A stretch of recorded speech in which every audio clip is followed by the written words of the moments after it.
আচ্ছা, কেউ একজন নামাজ পড়ে না কেন? আমি তোমার সম্পর্কে বলছি না, আমার প্রিয় ছেলে বা প্রিয় মেয়ে। শুধু প্রশ্নটি নিয়ে চিন্তা করো যে মানুষ কেন নামাজ পড়ে না। এর অনেকগুলো উত্তর থাকতে পারে, আর এই প্রশ্নের উত্তর আল্লাহর কাছেও আছে। উত্তরটা খুবই ভয়ঙ্কর। এই উত্তরটি আমি খুতবার শুরুতে পড়েছি। তিনি বলেন, ফালা সাদ্দাকা ওয়ালা সাল্লা ওয়ালাকিন কাযযাবা ওয়া তাওয়াল্লা। সে আসলে সত্য গ্রহণ করেনি এবং সে নামাজও পড়েনি। তিনি কাফির সম্পর্কে বলছিলেন। তিনি দুইটা জিনিস বলেছেন, এই লোকটি সত্য গ্রহণ করেনি এবং নামাজও পড়েনি। কথাটা ভাবনার উদ্রেক করে। যদি বলা হয় সে সত্য গ্রহণ করেনি, আমার আশা হলো তিনি বলবেন লা সাদ্দাকা ওয়ালা আমানা, কিন্তু তিনি বলছেন লা সাল্লা। এর মানে হলো আল্লাহর সত্য গ্রহণ করার ব্যাপারে তোমার অন্তরে কিছু একটা মিসিং আছে। না না না, বাচ্চাটা বলে আমি আল্লাহকে বিশ্বাস করি, আমি মুসলিম। হ্যাঁ, তুমি এখানে মুসলিম, তোমার মাথায়। কিন্তু এই সত্য তো শুধু তোমার মাথার জন্য না, এই সত্য তোমার অন্তরের জন্য। তুমি এখনো অনুভব করছো না যে ব্যাপারটা কেমন সিরিয়াস। তুমি এখনো উপলব্ধি করছো না যে এটা কি। মাঝে মাঝে কোনো বিষয় তুমি জানো হয়তো, কিন্তু এই নিয়ে চিন্তা করা থেকে পালিয়ে বেড়াও। এটা সত্য, তুমি জানো বিষয়টা কিন্তু চিন্তা করতে চাও না। আর তাই এটা যেহেতু মিসিং, ঠিক এই কারণে আমি সহজেই নামাজের কথা ভুলে যাই কখনো কখনো, এবং তুমিও ভুলে যাও কখনো কখনো। এমনটা ঘটে কারণ আমাদের অন্তর কিছুটা বিভ্রান্ত হয়ে পড়ে। দিনের এই সত্যতা, আল্লাহকে সেই সত্যটা, সেই অকাট্য সত্যটা আমাদের মস্তিষ্কের পেছনের কোনো একটা সেলফে গিয়ে পড়ে থাকে। আমরা অন্য কিছুতে ব্যস্ত হয়ে পড়ি এবং এই নিয়ে আর চিন্তা করি না। আল্লাহ এটাই বলেছেন। সুতরাং তোমার নামাজ পড়া আল্লাহর প্রয়োজন নেই। এমনকি তুমি যদি নামাজ পড়ো, আমি পড়তে বলছি এই কারণে, তখন কি করো? নামাজের জন্য কিভাবে নিয়ত করো? তখন আমি 4 রাকাত নামাজ পড়বো, দাঁড়ালাম, কারণ আমার আব্বা বারবার পড়তে বলছেন। আল্লাহু আকবার।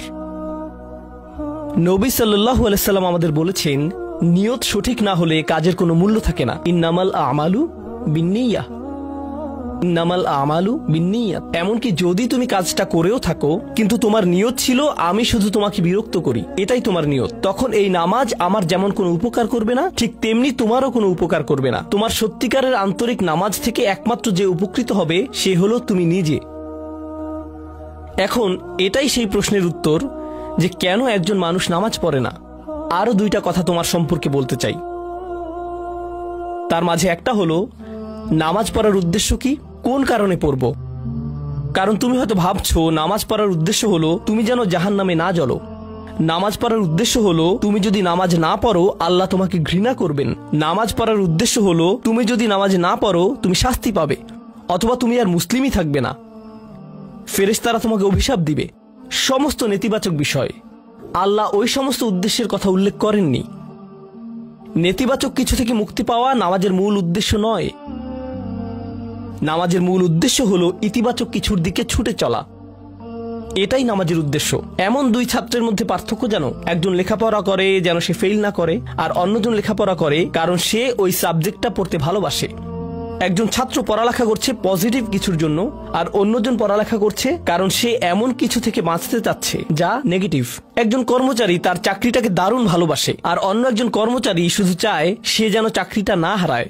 তারা একই চাকরি করছে, একেবারে অভিন্ন চাকরি, কিন্তু একজন চাকরিটা করতে পেরে কি যে খুশি, কত যে আনন্দ তার, আর অন্যজন খুবই হতাশ, সবসময় মনমরা ভাব। কেন? কারণ তাদের একজন এটা করছে ক্ষতিকর কিছু থেকে মুক্তি পাওয়ার জন্য, আর অপরজন এটা করছে উপকারী কিছুর দিকে ছুটে চলার জন্য। আল্লাহ কোরআনে যখন আমাকে নামাজ সম্পর্কে বলেছেন যে কেন আমাদের নামাজ পড়া দরকার, তিনি মুসা আলাইহিস সালামকে এই উত্তরটা বলে দিয়েছেন। যখন তিনি তার সাথে সাক্ষাৎ করেছিলেন তিনি বলেছেন, আকিমিস সলাতা লিযিকরি, আর আমাকে স্মরণ করার উদ্দেশ্যে নামাজ কায়েম করো। তোমার নামাজ ঠিক রাখো যেন তুমি তোমার রবকে স্মরণ করতে পারো।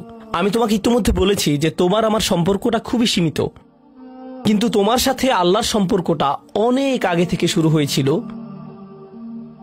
আর তার সাথে তোমার এই সম্পর্কটা অনন্তকাল ধরে বলবৎ থাকবে। তাই সেই সম্পর্কটির কথা স্মরণে আনা আবশ্যক, কারণ ভালো যত কিছু তোমার কাছে আসে তা আসে ওই সম্পর্কটা থেকেই। সামান্য কিছু ভালো জিনিস তোমার বাবার কাছ থেকে আসে, কিছু কিছু ভালো জিনিস, কিন্তু সকল ভালো জিনিস যা তোমার কাছে আসে তা আসে একমাত্র ওই সম্পর্কটির কারণে। যদি তুমি চাও সকল উপকারী জিনিস তোমার জীবনে অবস্থান করুক, তখন তোমাকে অবশ্যই তার কথা স্মরণ করতে হবে, যার নিকট থেকে সকল কল্যাণের আগমন ঘটে, যার নিকট থেকে সকল নিয়ামতের আগমন ঘটে, সকল রিজিকের আগমন ঘটে, সকল হেদায়েতের আগমন ঘটে। আর তাই আল্লাহ বলছেন, সর্বোত্তম যে উপায়ে তুমি এটা করবে তা হলো নামাজের মাধ্যমে তুমি আমাকে স্মরণ করবে। এজন্যই তোমার নামাজ পড়া দরকার। আচ্ছা, পরিশেষে এজন্যই তোমার এটা করা উচিত, কিন্তু তুমি এটা করছো বলেই সঠিক নিয়ত সহকারে আল্লাহ বলছেন কেবল এখানেই শেষ নয়, এর কিছু উপকারিতাও আছে। কিছু ভালো জিনিস তোমার পথে আসবে যখন তুমি সত্যি সত্যি আল্লাহকে স্মরণ করবে। যখন তুমি আল্লাহকে স্মরণ করবে যেভাবে তিনি চান সেভাবে, আর যে উপায়ে তিনি চান তা হলো এই নামাজগুলোর মাধ্যমে। তুমি যদি এটা করতে পারো, আল্লাহ বলছেন ইন্না সলাতা তানহা আনিল ফাহশা ওয়াল মুনকার। এমনকি এই আয়াতেও ওয়ালা যিকরুল্লাহি আকবার, তিনি বলছেন নামাজের মধ্যে এই উপকারটি আছে যে এটা তোমাকে অশ্লীলতায় পড়ে যাওয়া থেকে রক্ষা করবে। কারণ অশ্লীলতা তোমার চারপাশে বিরাজমান, আর আমি প্রিয় পুত্র তোমাকে এটার সম্মুখীন হওয়া থেকে রক্ষা করতে পারবো না। অশ্লীলতা তোমার ফোনে, অশ্লীলতা তোমার স্কুলে, অশ্লীলতা তোমার বন্ধুদের মাঝে, অশ্লীলতা ঈদের অনুষ্ঠানে, যখন কোনো কর্নারে গিয়ে বন্ধুদের সাথে আড্ডা দাও, অশ্লীলতার উপস্থিতি তুমি সর্বত্র দেখতে পাবে। প্রতিবার যখনই তুমি অশ্লীলতার দিকে এগিয়ে যাবে, তোমার অন্তর ক্ষতিগ্রস্ত হয়ে পড়বে। আর আল্লাহ বলছেন যদি তুমি এই নামাজগুলো আদায়ে যত্নবান হও, এগুলো তোমাকে অশ্লীলতার করাল গ্রাস থেকে রক্ষা করবে। একবার যদি তুমি অশ্লীলতায় ডুবে যাও, তখন তুমি হয়ে পড়বে যেমন তুমি যদি দূষিত বাতাসে নিঃশ্বাস নাও, প্রথম প্রথম তোমার কাশি আসবে, কিন্তু যদি এতে বেশিক্ষণ অবস্থান করো, একসময় এতে তুমি অভ্যস্ত হয়ে পড়বে। অশ্লীলতাও ঠিক এরকম, এতে আকণ্ঠ নিমজ্জিত থাকলে একসময় এটাকে আর বড় অপরাধ বলে মনে হবে না, নিজেকে এর থেকে রক্ষা করার কোনো গরজ অনুভব করবে না আর, কারণ তোমার প্রতিরোধ ব্যবস্থা দূষিত হয়ে গেছে। এরপর তুমি এমনকি আরো বিষাক্ত আচরণের জন্য প্রস্তুত হয়ে যাবে, এমনকি আরো জঘন্য বিষয় ওয়াল মুনকার, এমনকি আরো ঘৃণ্য কাজও তোমার দ্বারা সম্পন্ন হয়ে যেতে পারে। অধপতনের অতল গহ্বরে হারিয়ে যাওয়া থেকে এই নামাজগুলো তোমাকে রক্ষা করবে। এই জন্যই তোমার নামাজ পড়া দরকার, এই সমস্ত কারণেই তোমার নামাজ পড়া প্রয়োজন। আমি বলেছি এই জন্য না, এই সমগ্র ভ্রমণের শেষে সিদ্ধান্তটা সম্পূর্ণরূপে তোমার। কারণ আল্লাহ হয়তো আগামীকালই আমাকে নিয়ে যেতে পারেন, আল্লাহ হয়তো আমাকে 1 বছরের মধ্যেই নিয়ে যেতে পারেন। তোমার এবং আমার মাঝে যে এই সম্পর্কটা বর্তমানে আছে, এমনকি যদি আমরা 100 বছরও বাঁচি, আমরা এর চেয়ে বেশি বাঁচতে পারবো না। একটা সময় আছে যখন এর সমাপ্তি ঘটবে, কিন্তু ওই সম্পর্কটি, তুমি যদি সত্যিই ওই সম্পর্কটি সম্মান করতে চাও, নামাজ পড়ো। তোমার প্রতি এটাই আমার উপদেশ। এখন আমি পিতামাতার উদ্দেশ্যে কথা বলবো। এটা হবে ছোট্ট একটা রিমাইন্ডার আমার জন্য এবং আমাদের সবার জন্য, আমাদের পিতামাতাদের জন্য। সন্তানাদি আল্লাহ প্রদত্ত একটা নিয়ামত, তাদেরকে এজন্য দেওয়া হয়নি যেন আমরা তাদের নিয়ন্ত্রণ করতে পারি। যত বেশি আমরা তাদেরকে নিয়ন্ত্রণ করতে চাইব, তত বেশি হতাশ হব সকল অবস্থাতেই। আমি দেখেছি এমনটা, বিশেষ করে যে পরিবারগুলো তাদের সন্তানদের দিনের সুরক্ষা করতে চায়, তারা যত বেশি সন্তানদের উপর জোর করে দিন চাপিয়ে দিতে চায়, তত বেশি ওই ছেলেমেয়েগুলো অদ্ভুত সব উপায়ে বিদ্রোহ প্রকাশ করে। কারণ যে বিষয়টা আল্লাহ চান আপনি তাদেরকে প্রদান করুন, আপনার ছেলে মেয়েদের কাছে আপনার যে সুযোগ আছে সেটা তাদেরকে আপনার আদেশ নিষেধ মানতে বাধ্য করার জন্য নয়। সুযোগটা এই জন্য দেয়া হয়েছে যেন আপনি তাদেরকে এমন সব বিষয়ে চিন্তা করাতে পারেন যা শুধু আপনার পক্ষেই চিন্তা করানো সম্ভব, তাদেরকে এমন সব বিষয়ে পছন্দ করাতে পারেন যা শুধু আপনার পক্ষেই পছন্দ করানো সম্ভব। আপনার বাচ্চাটা বাস্কেটবল পছন্দ করে কারণ সে আপনাকে বাস্কেটবল খেলতে দেখেছে, সে প্লে স্টেশন পছন্দ করে কারণ সে তার বাবাকে প্লে স্টেশনে খেলতে দেখেছে। এভাবে আপনি বাচ্চাটার অন্তরে কোনো কিছুর জন্য ভালোবাসা তৈরি করে দিতে পারেন, কারণ আপনি যেরকম আপনার পক্ষে এটা করা সম্ভব। আর যখন বাচ্চাদেরকে বলতে থাকেন তোমার হোমওয়ার্ক করো, তোমার হোমওয়ার্ক করো, আপনার সন্তানের বয়স যখন 40 হবে সে তখন বলবে না আমি হোমওয়ার্ক ভালোবাসি, কিন্তু 40 বছর বয়সেও সে বলবে আমি বাস্কেটবল ভালোবাসি, আমার বাবা সবসময় বাস্কেটবল খেলতেন। আপনি যা ভালোবাসেন তা ট্রান্সফার হয়ে তার কাছে চলে যায়, আর যা করতে বলেন তা প্রত্যাখ্যাত হয়ে যায়। এমনটি আপনার ক্ষেত্রেও ঘটেছিল।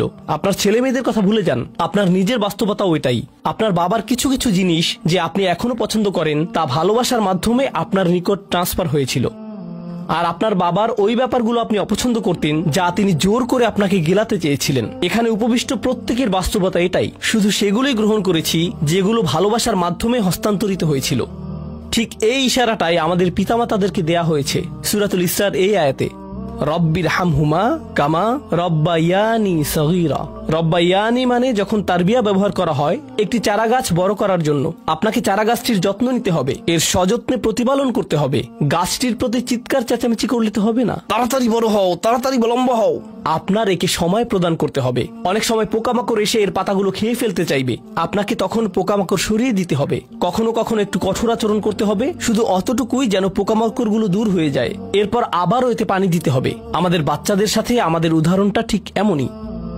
ঠিক এ কারণেই আমরা আমাদের মাতা পিতার জন্য এই দোয়াটা করি। আমি দোয়া করছি আল্লাহ যেন আমাদের সন্তানদেরকে হেদায়েত দান করেন, যা শুধু তার পক্ষেই দেয়া সম্ভব। দোয়া করছি আল্লাহ তাদের অন্তরে ইস্তিকামা প্রদান করুন, যেন তারা তাদের জীবনে সঠিক সিদ্ধান্ত নিতে পারে। আরো দোয়া করছি আল্লাহ তাদেরকে ইব্রাহিম আলাইহিস সালামের দোয়ার মতো করুন, যা তিনি আমাদের সবার জন্য করেছিলেন। রব্বি জাআলনি মুকিমাস সলাতি ওয়া মিন যুররিয়াতি। হে আমার রব, আমাকে সালাত কায়েমকারী বানান এবং আমার বংশধরদের মধ্য থেকেও। আল্লাহ তাআলা এখানে উপস্থিত পিতামাতাদেরকে, আমাকে সহ সবাইকে এমন দৃষ্টান্তে পরিণত করুন যে আল্লাহকে ভালোবাসে এবং যে নামাজকে ভালোবাসে, যেন আমাদের ছেলেমেয়েরা নামাজের প্রেমে পড়ে যায় আমরা যেভাবে নামাজকে ভালোবাসি তা দেখে। বারাকাল্লাহু লি ওয়া লাকুম ফিল কুরআনিল হাকিম ওয়া নাফা'নি ওয়া ইয়্যাকুম বিল আয়াতি ওয়াজ যিকরিল হাকিম।